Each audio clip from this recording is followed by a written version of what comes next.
I am super excited today. Finally got a chance to pick up the Ka Bar BK2. This is one I've had my eye on for a long time. Anyway, stick with me. Let's put it through its paces and see what it can do.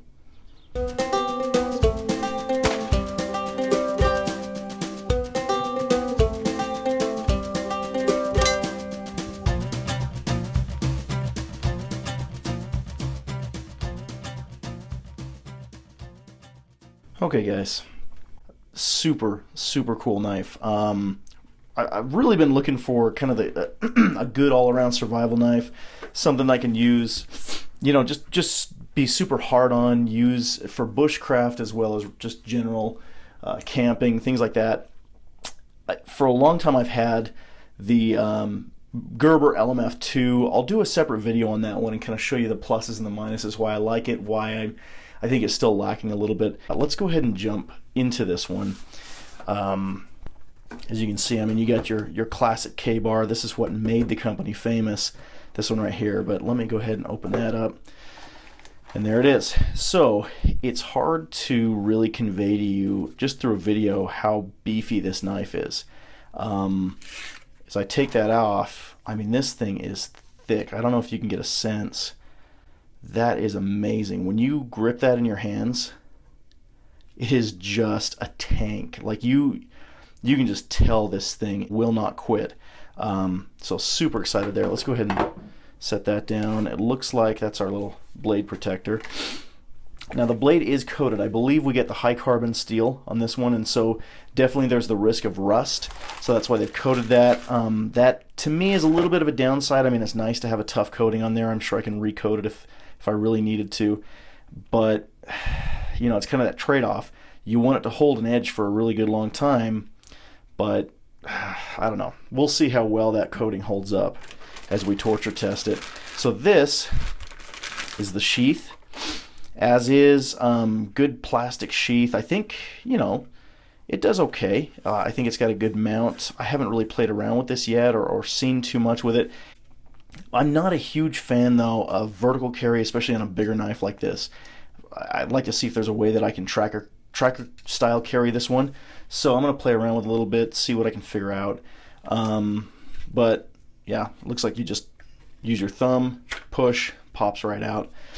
That thing feels very positive. Right off the bat, I'll tell you, I'm not a fan of the grip. The grip's comfortable, don't get me wrong. I mean, that feels very nice in my hand, but it's slick. Like, that's a slick side plastic.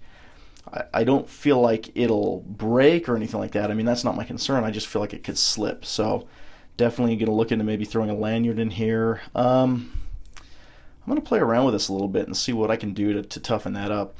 I did see on Amazon that they have some replacement micarta sandwiches for the handle. I just don't know that I want to throw another $50 in, but we'll see. We'll see how it does.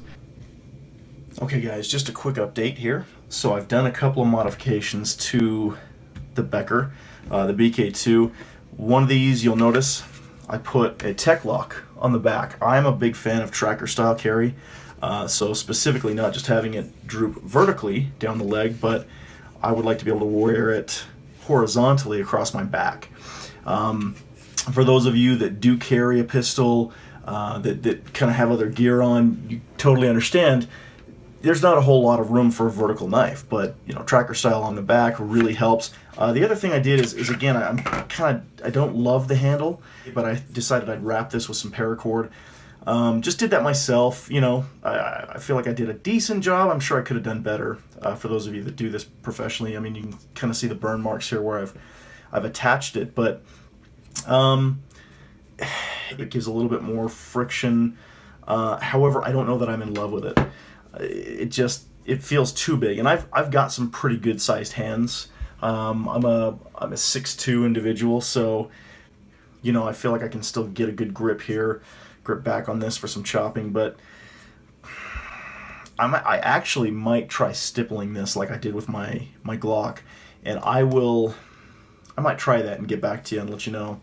But I think I gotta try something. Like I said, plain, it's a comfortable grip, but I just feel like it's gonna slip right out. And of course I could throw a lanyard on here and try doing that. As far as the the beefiness of this knife, I still am just in love with it. This thing is fantastic. So let me try a few other things and I'll get back with you. We're going to try this BK2 on a little bit of wood. So I think, you know, as you can see, the edge is really good. It keeps a fantastic edge, right? I can kind of choke up on that a little bit and get a little bit more control. I mean, look at that. These are great little scraps.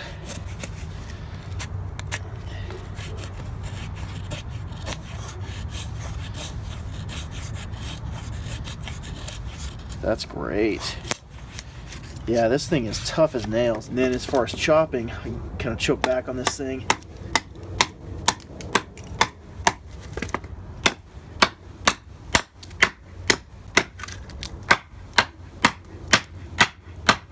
Yeah, that's doing a great job.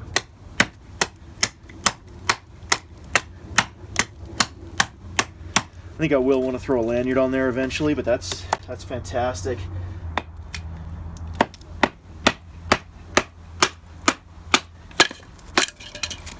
Now, that's fairly dry wood, but that's not bad at all. Because of how thick that blade is, it's just splitting that wood no problem at all.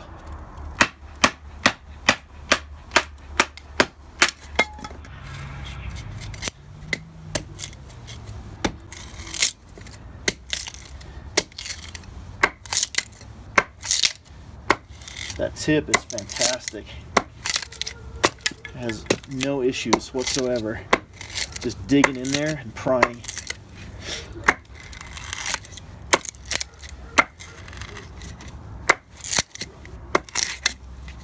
And all in all, the wear on that blade is not too bad. Like I said, it's got the coating, which is supposed to protect the metal from rust.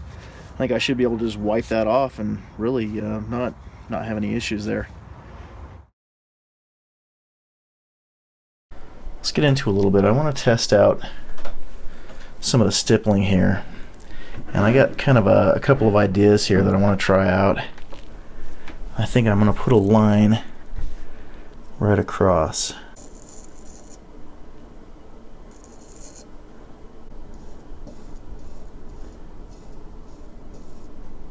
Alright, got my gloves. I think that's going to help a little bit.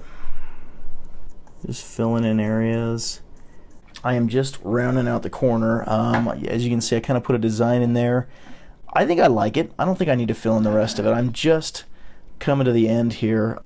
I think the stippling worked out really well. I feel like this is a really good feeling knife now. I think I might have to sand this down just a little bit to make it perfect, but yeah, that feels fantastic. To give you a little bit of a comparison, I mean, that's the BK2.